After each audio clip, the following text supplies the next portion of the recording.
As part of my commitment to restore the warrior ethos within the War Department, it's imperative to stay mission-focused across the full spectrum of expenditures.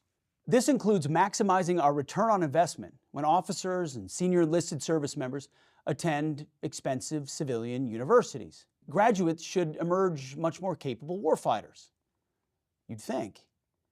But unfortunately, America's highly ranked universities no longer live up to their founding principles as bastions of free speech, open inquiry, and committed to the American values that make our country great.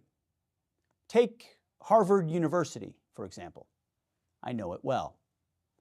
Our military has had a rich tradition with Harvard throughout American history. In 1775, you probably didn't know this, General George Washington took command of the Continental Army in Harvard Yard and used the university as a military base. From that time through the Korean War, military service was commonplace at Harvard. There are more recipients of our nation's Medal of Honor who went to Harvard than any other civilian institution in the United States. But today, this university, with such a unique history, which receives billions of our federal tax dollars, is one of the red-hot centers of hate America activism. Too many faculty members openly loathe our military. They cast our armed forces in a negative light and squelch anyone who challenges their leftist political leanings, all while charging enormous tuition. It's not worth it. They've replaced open inquiry and honest debate with rigid orthodoxy. In our line of work, ideological automatons are useless. We need leaders who can wrestle with multiple viewpoints, professionals who can think critically and independently to solve important questions. Even more troubling is Harvard's partnership with our adversaries. Campus research programs have partnered with the Chinese Communist Party.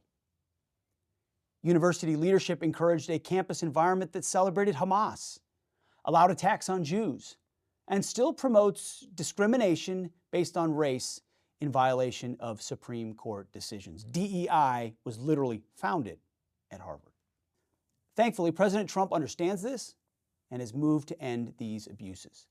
He called out Harvard for being a factory of woke ideology and a breeding ground for anti-American radicals. His administration reminded Harvard leadership that it's the responsibility of the federal government to ensure that all recipients are responsible stewards of taxpayer funds. Last year, the Trump administration put Harvard on notice. Quote, Harvard has fundamentally failed to protect American students and faculty from anti-Semitic violence and harassment in addition to other alleged violations of the Civil Rights Act of 1964, end quote. Why should the War Department support an environment that's destructive to our nation and the principles that the vast majority of Americans hold dear? The answer to that question is that we should not. And we will not. For too long, this department has sent our best and brightest officers to Harvard, hoping the university would better understand and appreciate our warrior class. Instead, too many of our officers came back looking too much like Harvard, heads full of globalist and radical ideologies that do not improve our fighting ranks. So, starting now and beginning in the 2026-2027 school year, I am discontinuing all graduate-level professional military education, PME, all fellowships and certificate programs between Harvard University and the War Department for active duty service members. This policy applies to service members enrolling in future courses of study at Harvard University while on active duty. Now, any currently enrolled service members will be allowed to finish their course of study. With some exceptions, the Ivy League as a whole has pervasive institutional bias and a lack of viewpoint diversity, including the coddling of toxic ideologies that undercuts our mission right here in this building. That is why in 2 weeks' time, components of all of our departments, Army, Navy, and Air Force, will evaluate all existing graduate programs for active duty service members at all Ivy League universities and other civilian universities.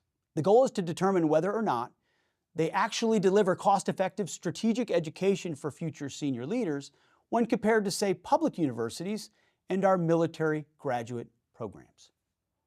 At the War Department, we will strive to maximize taxpayer value in building lethality to establish deterrence. It's that simple.